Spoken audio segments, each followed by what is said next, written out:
বন্ধুরা, টিফ্রেমের জীবন চ্যানেলের নতুন একটি ব্লগে তোমাদের অনেক অনেক স্বাগত। আমি আছি তোমাদের সাথে মাম। কেমন আছো সবাই? আশা করি খুব ভালোই আছো। আমি একটু ভালো আছি।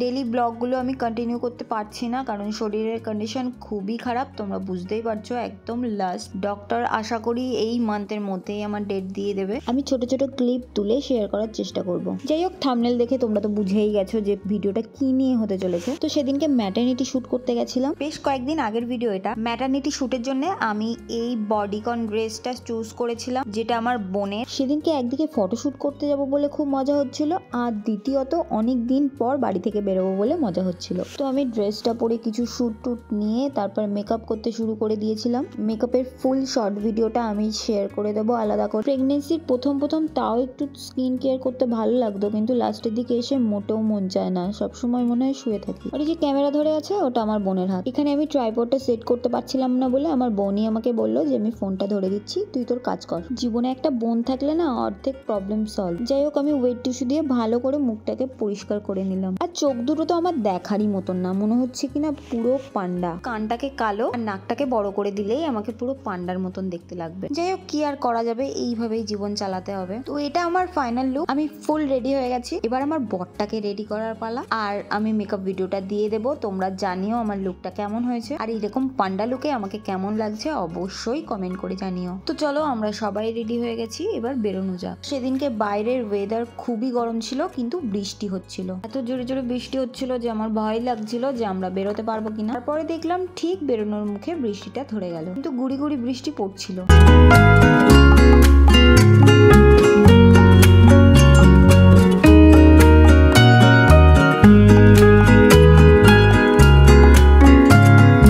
ফাইনালি আমরা এসে পৌঁছে গেছিলাম আমাদের ডেস্টিনেশন ঘোষবাড়িতে। হ্যাঁ, ঠিকই ধরেছো, ওই জায়গাটা ঘোষবাড়িতে। এখন প্রায় সবাই অনেকেই জানো ঘোষবাড়িটা খুব ফেমাস একটা জায়গা, আর বসিরহাটের বাইরেও অনেকেই ঘোষবাড়িটাকে চেনে। তো এই যে বিল্ডিংটাকে দেখছো, এই বিল্ডিংটা হচ্ছে ওদের মেন বিল্ডিং। আর আমরা ফটোশুট করতে গেছিলাম ঘোষবাড়ির একদম পিছন সাইডে, যেখানে মা আর সন্তানের এরকম একটা স্তম্ভ বা গেট করা আছে। আর পাশেই ছিল সূর্যমুখী বাগান, সেখানেই আমরা গেছিলাম ফটোশুট করতে। আমার থেকে তো আমার বোন খুব এক্সাইটেড ছিল, কারণ এই আইডিয়াটা সবার প্রথম আমাকে দেয়। চলো ভেতরের দিকে যাওয়া যাক।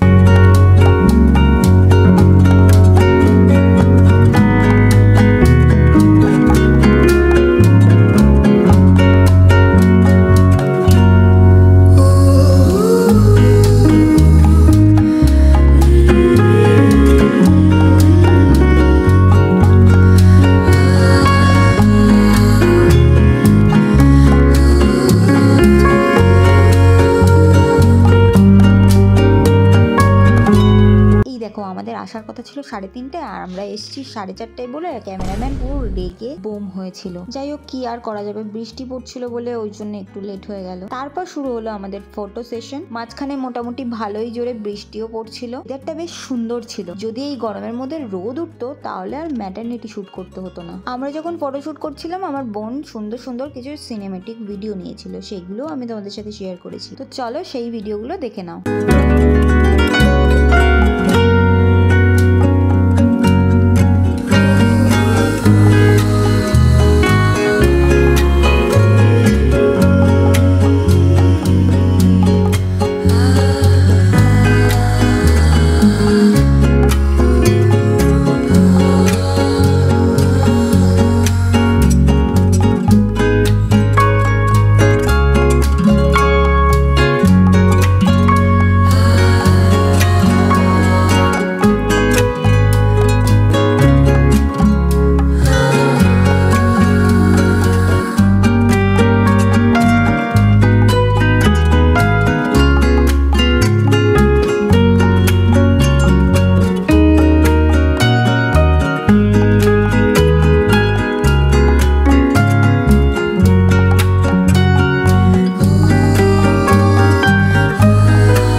ফটো সেশন কমপ্লিট হয়ে গেছে। এইবার আমরা বাড়ির দিকে রওনা দেবো। এই জায়গাটা ছেড়ে যেতেই ইচ্ছা করছিল না, কিন্তু যেহেতু সন্ধে হয়ে যাচ্ছিল আর এনার্জিও ছিল না, প্রচন্ড গরমও লাগছিল, তাই বাড়ির দিকে চলে গেলাম। এখন বাড়ি থেকে বেরোলে জোর 1 ঘন্টা ভালো লাগে, তারপরে মনে হয় কিনা বাড়ি গিয়ে বসে থাকি। তো আজকের ভিডিওটা এইটুকুই, আবার দেখা হচ্ছে নেক্সট কোনো ব্লগে। ততদিন তোমরা ভালো থেকো, সুস্থ থেকো, সবাইকে সুস্থ রেখো। আমি যাতে একটু মোটিভেটেড হই তার জন্য সাবস্ক্রাইব আর বেল আইকনটা প্রেস করে দিয়ে যাবে, কারণ পরবর্তীতে আরো সুন্দর সুন্দর ব্লগ আমি আনতে চলেছি। আর ঠাকুরের কাছে প্রার্থনা করো যাতে আমি খুব তাড়াতাড়ি সুস্থ হয়ে উঠতে পারি। ভিডিওটা ভালো লাগলে লাইক, কমেন্ট, শেয়ার অবশ্যই করে দিই। তো আমি আজকে যা যা ফটোশুট করেছি তার কিছু ডেমো ভিডিও শেষে দিয়ে দেবো। আজকের মতন টাটা।